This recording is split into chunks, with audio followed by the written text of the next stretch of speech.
Chapter 37. Themselves of Tomorrow.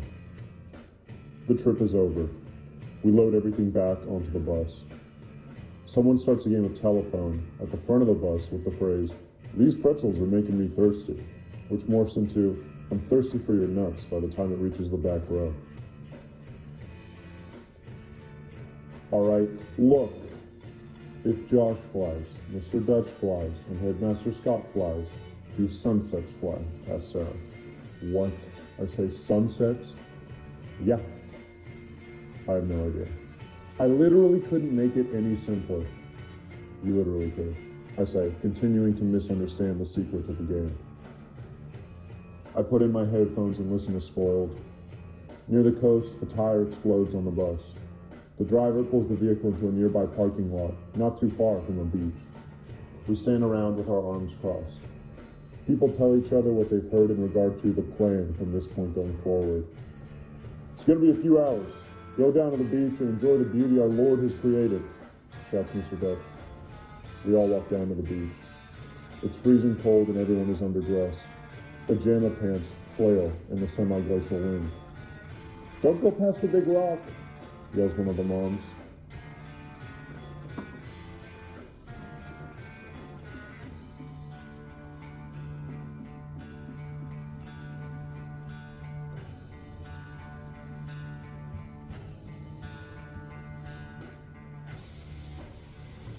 Some go past the big rock.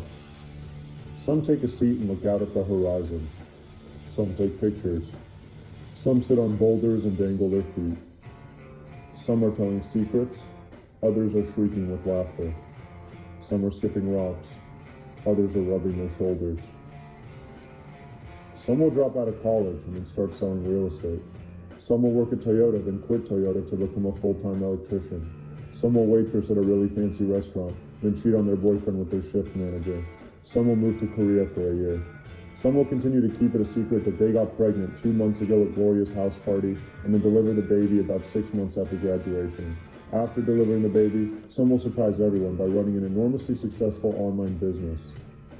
Some will gain weight, some will gain muscle. Some will lose weight, some will lose muscle. Some will work on computers, others will work in national parks. Some will become teachers, then quit for more money. Some will call people who have excessive waste and upsell them on larger garbage subscriptions. Some will become rich, then quit to teach woodshop. Some will be raped while studying abroad. Some will get DUIs. Some will take the LSAT 4 times before accepting that law school is not for them. Some will care deeply about the people close to them without ever making a big deal about it. Some will write books because it helps them remember. Some will harbor constant resentment for the people who value them most. Some will find love and throw it away. Some, actually all, will graduate into the worst housing and job market in a century. Some will be commissioned to do paintings of people's pets for really good money. Some will go to culinary school and get into dating older women. Some will come out of the closet. Some will find faith.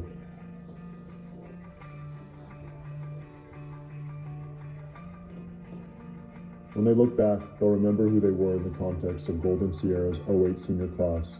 They'll remember how it went, their first attempt to find footing in a complex hierarchy, and they'll reflect on how they've ranked in all the hierarchies which proceeded. Some might learn to stop placing themselves in hierarchies at all. Overwhelmingly, their feeling toward these formative years, which were made up of agonizingly slow days and lightning flash semesters, will be fondly reflective. It will become, in the minds of a few, a kind of hazy kingdom, a nurturing and ancient Hyperborea of innocence and security, low stakes and high hopes. They'll forget the lulls and the intermissions, condensing it all into a mixtape of greatest hits. Not necessarily the happiest hits, but the greatest ones, the hits that hit the hardest for inexplicable and indeterminate reasons.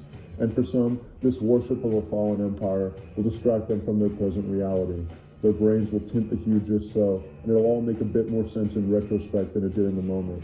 They will forget how much they wanted it all to end, how much they looked forward instead of around.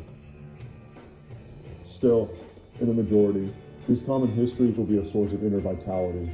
The lesson that will become clear about this mysterious spiritual feeling, the past nurturing the heart of the present, the longing for an unmapped destination, the feeling that life used to operate by rhythms and harmonies which no longer ring, is that the past and the present are in no way at war. In fact, an embrace of the latter requires an inspection of the former, not worshiping the past, but worshiping the eternal, which can be located more easily in the past than in the present. They will continually find that even the worst periods of their life have a certain charm and character in review. Via the transit of property, they will gain a new love for the second at hand, not by denying their love for the past or convincing themselves it wasn't as beautiful and happy and true as they thought, but by learning to harness its essence. They'll see each day removed from its petty stresses and distractions and long for it from the vantage point of a future they haven't yet reached, a future they no longer need to reach. They will sense that present moments of struggle and suffering are, while only bared in present time, often loved and cherished by entities of a later epoch. This fundamental disagreement about the nature of our humbling and often brutalizing experiences will be won by themselves of tomorrow, selves which are yet unformed, only implied by their affection for these Hyperborean years. They step back, it all becomes clear, not only how and why to love, but what to love. The expanded inclusion of ungrand fractions which compose prosaic equations, not the goals and accomplishments, or the construction of a well-paced and coherent plot, but the witnessing of mysterious, scattered moments. Seconds. Scenes. Songs. Charlie Pantano's baseball cap flies off his head and lands in the sea. "Fuck," Charlie yells.